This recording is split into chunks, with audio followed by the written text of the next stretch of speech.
Welcome, friends. Welcome to Strong and Free After Hysterectomy.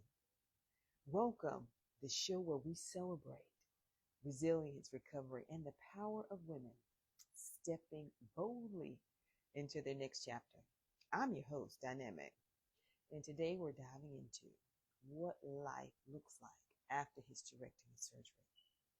Because healing just isn't physical, it's emotional, it's spiritual, and friend, it's deeply personal. If you've ever wondered how to reclaim your strength, flavor your meals without salt, or move your body safely after hysterectomy surgery, you're in the right place. This episode is all about practical tools and affirmations to remind you your body is healing and your strength is returning to your spirit free. So, in this segment, we're going to start by talking about my recovery time because I want you to get to know me as I recover. There could be someone out there that's going through the same thing. So, a part of this conversation, so many women ask, what should I expect in the first few weeks after surgery? I want to share that. Can you share your common recovery milestones? Well, coming from a fitness background and being on the go and moving all the time, I'll tell you my milestone was understanding to accept rest as a part of recovery. Meaning I needed to really slow down.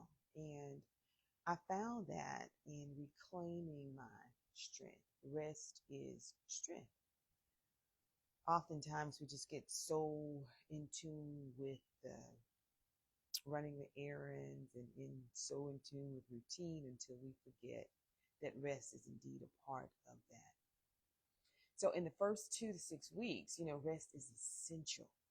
Listen to your doctor. Women often notice that they're fatigued.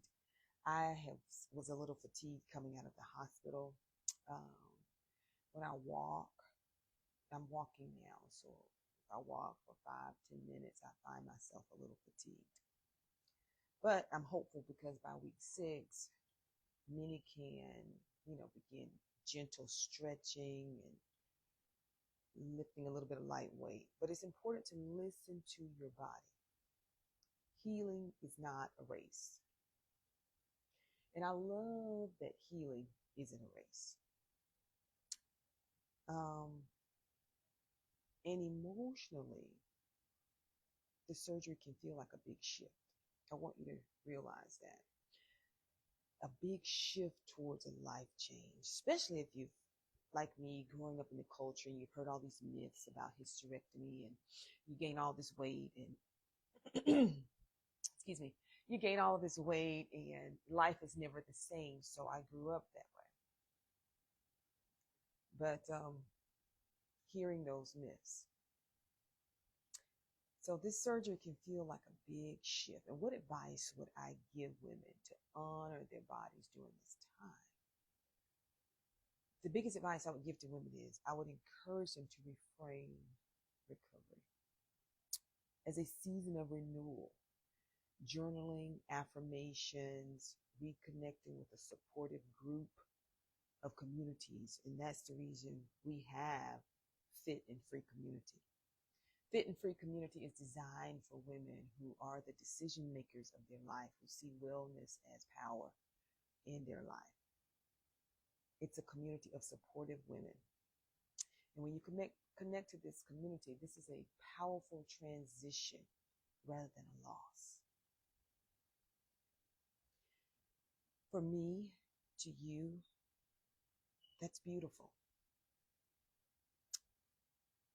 And I know many of our listeners out there have heard myths, like you'll never feel strong again, you'll never be able to work out the same way, or lift heavier weights, or exercise isn't safe.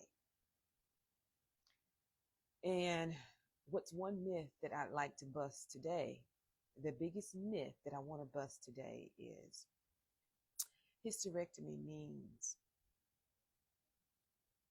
a renewal. It doesn't mean the end of vitality. If I could get you to understand one thing, it doesn't mean the end of your vitality. It is renewal. In truth, proper care, women often feel real strong, more energized, and more connected to their bodies than before.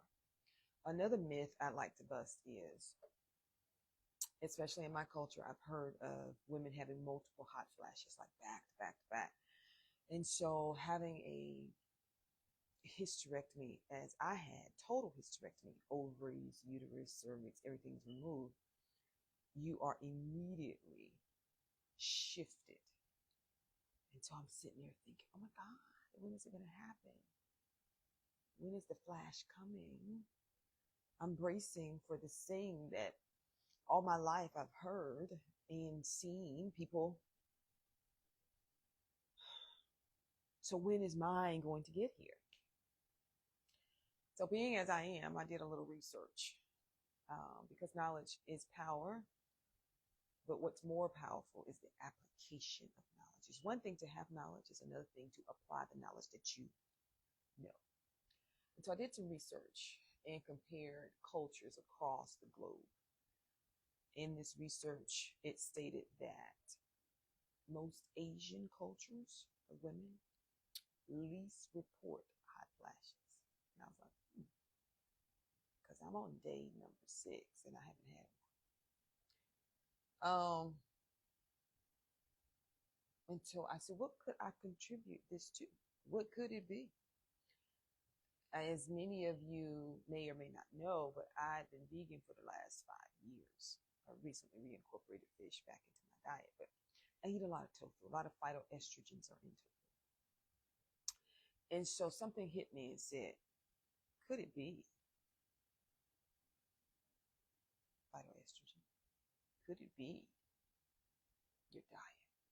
Could it be that you're not experiencing these things because of nutrition, which I'm grateful, and I'm here to encourage you to empower your life, empower you forward with the power of choosing wellness. What makes you feel well? And that's how you think, feel, and function. My nutrition helps me to feel well. Because the culture that reports hot flashes the most are the people that look like me. And I was like, So that's the biggest myth. And yes, that is exactly, why I'm here. I want to remind women of their strength, that they have strength in what's possible after surgery.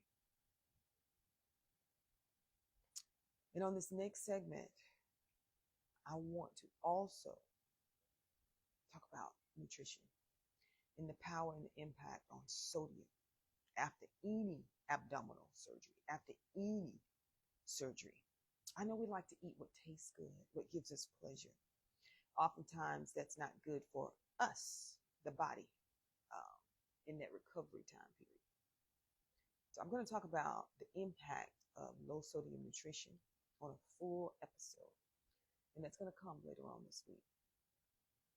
In the meantime, friends, we are in time exactly where we're supposed to be. Stay faithful, my friend. You stay fit and stay motivated and continue to empower her strength forward.